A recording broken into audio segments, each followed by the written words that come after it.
I always believed in a greater power, but I never really cared about or reflected on that conviction.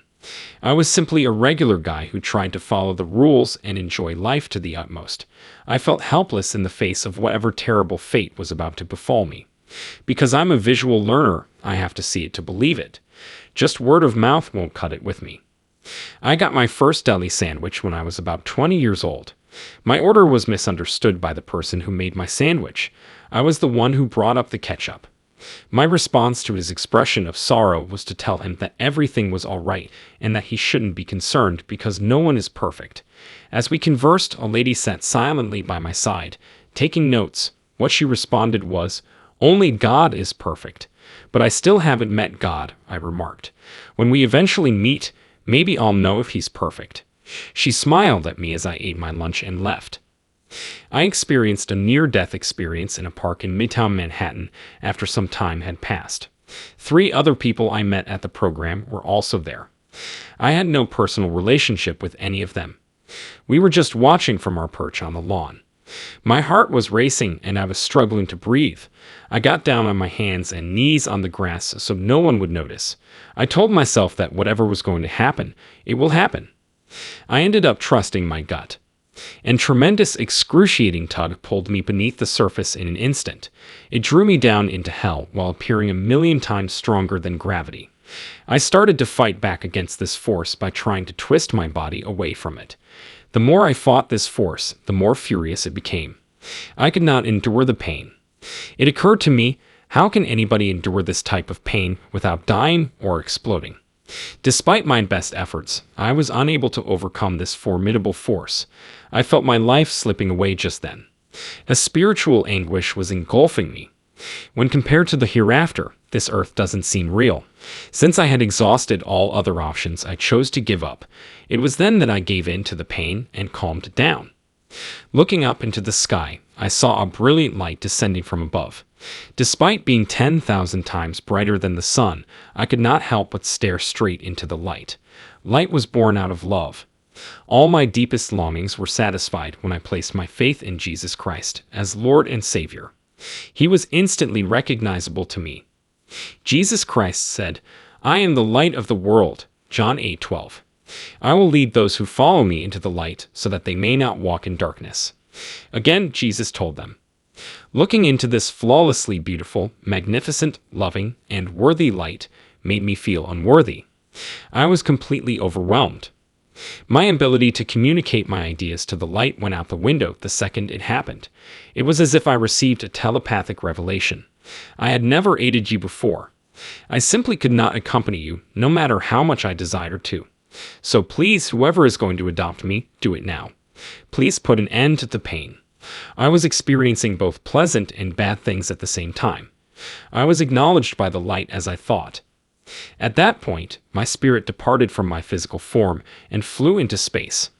I saw my lifeless form from a great height. The sound of my friends' cries for me to wake up was audible to me as well. Everything around me seemed to be a kaleidoscope of vivid, dramatic, eye-popping colors as I took it all in. Like a movie playing out in front of my eyes, my whole existence unfolded before me. I just realized that everything we do in this world is being recorded. Out of nowhere, I curled up inside like a teardrop. I leaped back into my body as the paramedics were putting me into the ambulance. They hopped in the car and drove straight to the ER. The paramedic who had been trying to wake me up started pinching my finger. The immense strain on my body eventually caused me to pass out. In the hospital, I woke up with a central line in my left arm. As I yelled out to the medical personnel, I saw God. "I was addressing you, Dr. Smith." No one would trust me because they thought I was crazy. Leaving the hospital, I collected all of my possessions. This was definitely the best and worst thing that had ever occurred to me, although I was disappointed that not everyone believed me. A few days after getting back to my house, I told my mom. Walking around Brooklyn a few weeks later was my plan. Despite my best efforts, I couldn't pinpoint what was to be done. I kept on walking because I saw a church across the street. As I made my way into this vast church, I couldn't help but notice an older citizen cradled in the pew to the right, engaged in prayer. In the front left corner, a man was spotted diligently cleaning the church. As soon as they left, I sat down in one of the church's topmost pews. There was probably no one in the church who noticed me.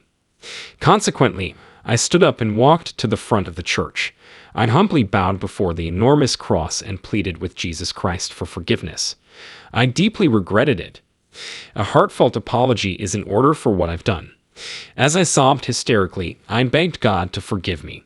The sensation of someone's right hand resting on my right shoulder blade felt comforting. A shiver went through my body. No one was present when I turned around to see who had touched me. It seemed as if someone had changed me after that day at church. Love is the most important thing in the world because God is love, even if God didn't say anything to me during my NDE. Perhaps I just needed someone to confirm my worst fears about God's existence. It was God who gave that confirmation. This experience changed me in a fundamental way. The items I did pick up from my near-death experience. It is through Jesus Christ that we reach God.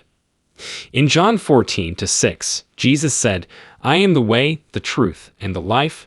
No man cometh unto the Father, but by me." So went the story. Jesus Christ said, "I am the light of the world." John 8:12. "I will lead those who follow me into the light, so that they may not walk in darkness." Again, Jesus told them. During my experience of being very close to death, I saw Jesus Christ as a brilliant, beautiful, and loving light.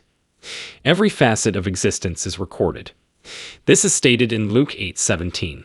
"For nothing is secret that shall not be made manifest, neither anything hid that shall not be known and come abroad." When we die, our lives do not end. This experience changed me in a fundamental way. In general, I try to live life to the utmost while maintaining an air of modesty. I am grateful, and I hope that everyone is blessed. This concludes the adventure for the day. Just like every time, I'm interested in hearing everyone's thoughts. In the comments section, please let me know. Until we meet again, may you be blessed and may you stay safe.